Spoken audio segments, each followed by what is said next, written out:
just imagine this. The flight you're on has a crash landing. It skids off the runway. One of the wings snaps off and the plane completely flips over, turning turtle, and even then bursts into a ball of fire. Now, as we speak on this plane, there are about 76 passengers and 4 crew members on board, and they're all left hanging upside down like bats. Now, every aviation expert will tell you it's a no-hope situation. In 99% of the cases, the chances of finding any survivors are slim, almost next to none. But believe it or not, all 80 on board have survived. 18 of them are injured, some critical, but all of them have survived as of now, and that is exactly the case with Delta Airlines flight DL4819, a Bombardier CRJ-900 plane that was supposed to land in Toronto from the US city of Minneapolis and was carrying 76 passengers and 4 crew members. Now it has been called the Miracle of Toronto, quite similar to the miracle on the Hudson River.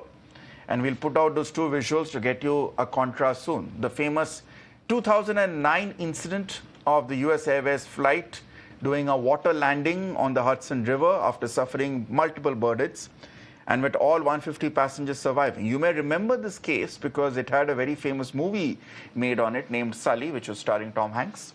Now, this incident also comes just a few months after another crash landing had gone terribly wrong. The tragedy with the Jeju airplane that also belly landed, hit a wall, and then, as you can see on the screens, burst into flames. This happened at the South Korean city of Muan in December last year, killing all 179 people on board.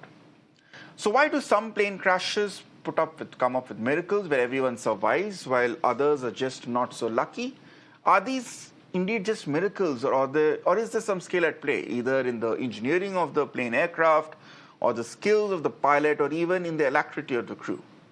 Let's have a quick discussion on this. I'm being joined by Terry Milleschi, senior Canadian journalist as well, and I'm also being joined by Dr. Vandana Singh, noted aviation expert. Thank you all both for joining me at this point. Terry, let me begin with you. Give us the latest at this point from Toronto, because the last update that we got that while all 80 had survived the immediate aftermath of the crash, there were 18 confirmed injured, some of them critical. Can you give us the latest updates from Toronto, Terry? Apparently, the injuries were not as bad as they were first reported, but we haven't got details on at least a couple of passengers' condition. There's problems getting the next of kin fully in the loop. So we can't really say for now that everyone is completely out of the woods. However, fatalities seem to have been completely avoided, and it's really quite incredible to think about it. As you rightly describe it, all the passengers strapped in, upside down, hanging like bats from the floor, which has now become the ceiling. And that has probably a lot to do with why they got away with their lives, because regulations requiring that the seats have got to be really well attached to the floor so that in an event like this, you don't get killed by the seat, which did used to happen. So it appears that we have dodged a bullet. It's not the first time, by the way. There was an Air France jet that skidded off the same runway at the same airport, I think in 2005. Everyone walked away. It's the second miracle in Toronto, if you like.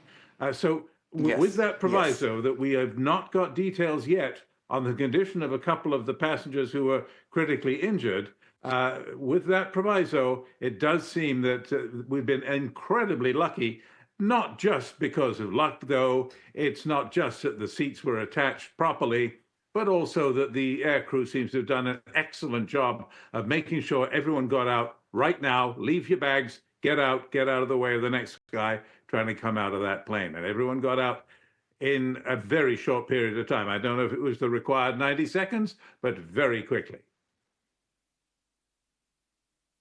Well, yes, indeed. And I think it's just in the nick of time because the plane had already burst into a ball of fire. Terry, if you can give us a lay of the land, you mentioned very correctly that Toronto has seen 2 near misses, two miracles, similar being what we had in 2005, and we have details of those previous cases of miracles as well. Can you give us a lay of the land at Toronto Airport for our viewers in India to understand in terms of the weather conditions? We understand that this was, of course, there was a lot of snow on the tarmac, which may have aided some of the plane's efforts to turn turtle. Was it normal weather at Toronto? Are Are airlines who Well, operate at Toronto, whether it be American or Canadian Airlines, quite equipped to deal with such weather? well, to put it briefly, normal weather is terrible. This is Canada in February, and it's always terrible. Let me tell you, I was caught in the same storm, which swept through Ottawa, where I am, just down the road a ways from Toronto. Same storm caught me trying to dig out my car from the snowstorm, and as soon as I tossed a shovel of snow that way, it blew back in my face and covered the car again. I would certainly not have wanted to be landing a plane in those conditions. But that is Canada in the winter. Pilots are trained for this. They know what the conditions are like, but it changes so rapidly. They may have the report that's 5 minutes old on the icing conditions and what the runway is really like. What they want to know is, will the brakes work? Will I lose the center line of the runway, which it seems to have been what happened here? And they probably did get pretty up-to-date information, but it could turn in a minute, and it does turn in a minute, and that too is Canada in February.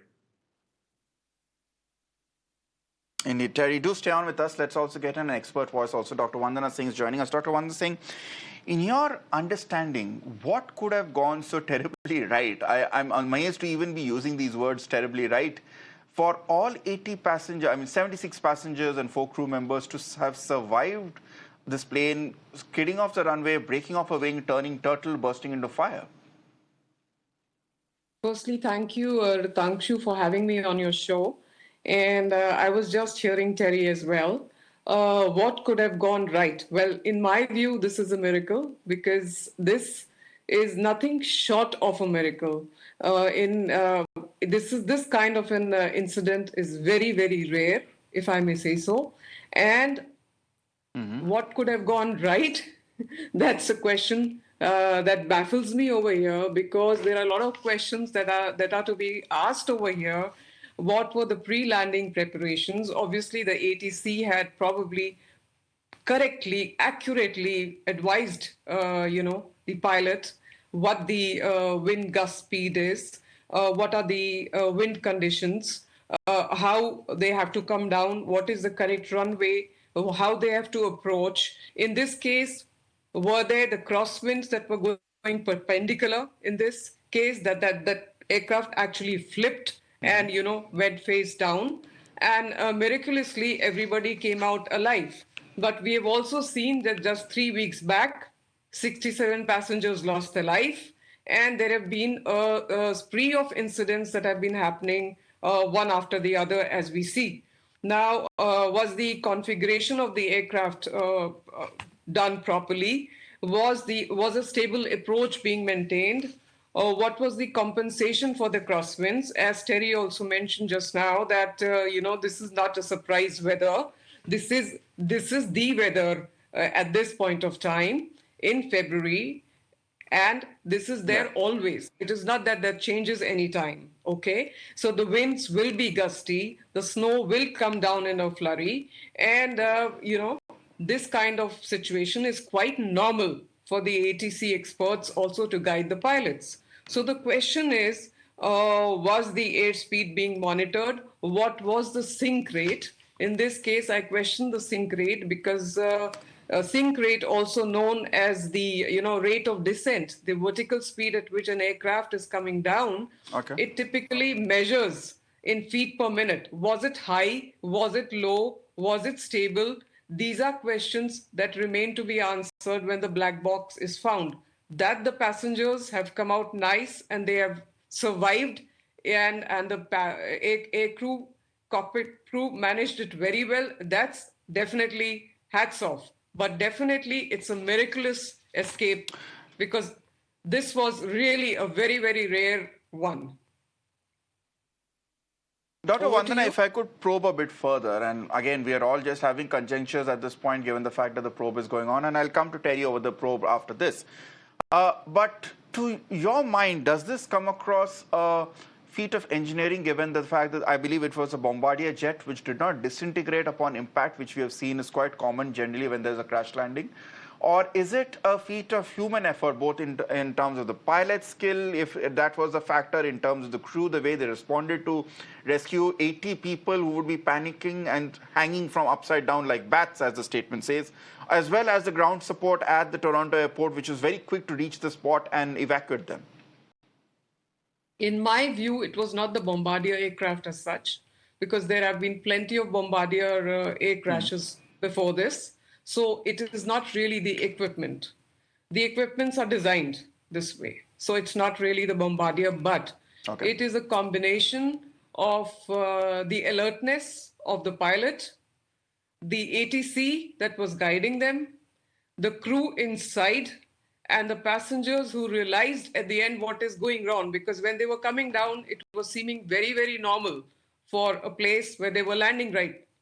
But the way it was managed, I think it goes, the feat is more for the way the crew, the cockpit, and all of the passengers together. It was a human feat, in my view, not the feat of the equipment as such. Okay. Yes. Interesting. Terry, if I could come back to you, if I'm not mistaken, there is an investigation that is, as natural, already been initiated here. Could you give us more details on that? Because this is, of course, I'm assuming a joint investigation of the United States and Canada, given that this was a U.S. airline and the flight had taken off from Minneapolis. And also, Terry, if I'm not mistaken, although all 80 people have survived, doesn't mean necessarily that the investigation puts the pilot out of the dock, because as we have seen with the miracle at Hudson in 2009, very famously, Captain Sullenberger, or Sully as he was nicknamed, was at the receiving end of an investigation that almost found him guilty of negligence and endangering the lives of all the passengers on board rather than having saved them. Yes, the people who work for the National Transportation Safety Board in the United States and the TSB, the Transportation Safety Board in Canada, they're pretty cold-blooded people. They look for facts. They're extremely competent. They're very capable and independent. And they don't mind if there is blame to be handed out, they'll hand it out. And another good thing is that they usually do it remarkably quickly. They lock down all the evidence immediately to make sure nothing is removed, everything is exactly as it was and as it should be for their investigation, and they cooperate extremely effectively across the border. So as you say, it's an American plane, a Canadian accident, and they will work together and very quickly with the FAA, the Federal Aviation Administration in Washington, to make sure that they not only get answers accurately, but get them quickly, so that we know before this winter is out, preferably, at least the rough outlines of what went wrong. One thing that they will not be looking at, though, in this case, I don't think, as being some sort of culprit, is the air traffic control. As you know, in the crash in Washington at Reagan National Airport, that there was some confusion with the air traffic control and the Army helicopter that hit that plane. And so people asked, obviously, is there a pattern here? Government is trying to cut back. There were not enough air traffic controllers. That could be a factor. No, not in this case. I don't think that that's an issue. The issue here, the number one, is going to be the weather. And if they confirm that, they won't be shy about saying so, even before the full investigation is all written up and annotated, which may take as much as a year. But I would guess from experience that within 30 days, we'll have a very clear idea of what went wrong. Sounds very much like it skidded sideways, and it may be just that simple. All right. Terry, my final question to you, Dr. Vandana. While we await for the full investigation report, which, as Terry pointed out, may take a year, the fact is that this is probably the best news international aviation received in a long time, given all the crashes that have happened in South Korea and Nepal and elsewhere. Are there lessons which perhaps India could take from this? I'm again I'm calling back once again to both this and the Miracle in Hudson, because as you pointed out, these are incidents where pilot behavior and crew responsiveness played key factors. Are there key lessons which you feel we should at least follow very carefully these incidents and investigation into it, in terms of what we can learn in terms of Indian aviation should, God forbid, we ever be faced with a situation like this? Absolutely, Ritangshu. There's a lot to learn. We all look up to the United States, and we all look up, because that's the gold standard that's followed. Having said that, things to learn, of course, ATC, with growing air congestion all over the world. It is very important that the ATC is, second by second briefing various equipments that are flying close to each other or on approach or throughout the airways that we call.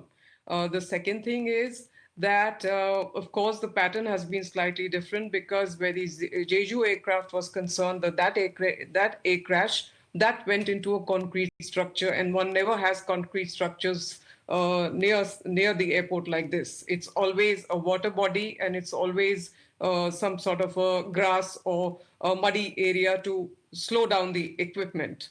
So that is a different condition, and in India we don't have that. But to learn from what is going on, and this has been a series of crashes that are happening, whether it's an army chopper or Black Hawk colliding with an American Airlines equipment at the Reagan International Airport.